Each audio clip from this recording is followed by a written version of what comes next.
My name is Czarek, I'm 17 and I go to school to Wrocław. I am in high school number 3 in Wrocław. Me and my friend, we were sitting at the bench, and another of my friends came and he said that he found a very interesting conquest in a newspaper. And he really wants to take part in it, but he needs a team. And we even weren't so interested, to be honest, but we know this guy and we knew that if we don't agree, he will be annoying till we agree. So it's like wasn't our choice, but I think it turned out right. Our team is named Astromisie, and the title of our project is the most important non-technical issues of long-term space journeys. And it visualizes very well what the project is about, to be honest. We were focusing not on the technical parts, like the most teams. We were thinking about it like all the technical necessities are already fulfilled, already completed, and we are able to go for a long-term space journey. By a long-term space journey, I mean longer than a normal person life. So we were trying to figure out what else we're supposed to do to make the astronauts during the long-term space journey happy. And we were using the Maslow pyramid, and we want to find out how we can fulfill all the needs from Maslow pyramid in a space conditions. Plus a little bit of additional things like generations exchanging or influence of artificial intelligence for the crew. You can't point out one problem which is the biggest, and this is the main problem of long-term space journeys. In the space conditions, there are many issues which need to be taken care of. For example, when we are talking about setting up such a journey, we can't afford having too many people on board because the space on the spaceship is limited. So we were trying to figure out how many people we need to make, for example, to let the next generation be also healthy, because when we are talking about setting a trip which will last, for example, for 1,000 years,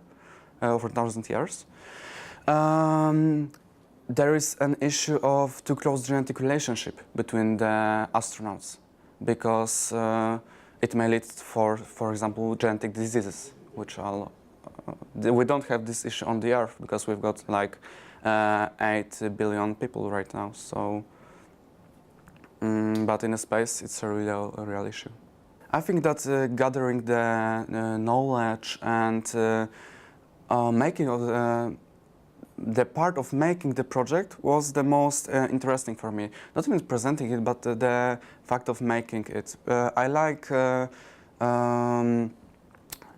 like finding out new things. I like gathering knowledge. So, for example, the opportunity to speak with a submarine commander who was one of our experts during the project was a very educational experience, because it's not like you don't speak with a submarine commander on a daily basis. So I think that things like that, like the knowledge which is very interesting, was the thing that I liked the most. I made a lot of new friends during the Odysseus conquest. At the semifinals, there was, for example, Mikas from Latvia or guys from Zielona Góra who helped us also during this part of the Odysseus conquest. Even though we were competing there on the semifinals, we are friends right now, and we are helping each other. For example, they are also right now participating in other space conquests, and I think that we will help them as we can. So taking part in a conquest like that is a great experience. But I must say that to be honest, it's not for everyone. You really need to be working really hard to prepare a good project, and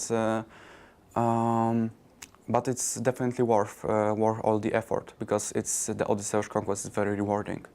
I don't know the results yet, but even right now I can say it was worth it, because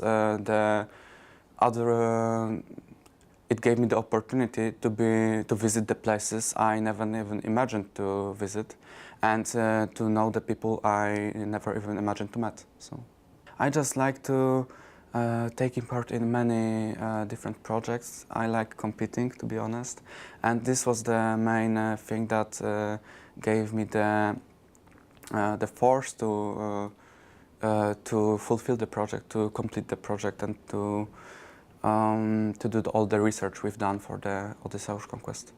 But space is interesting, definitely, but I can find also many interesting places on the Earth.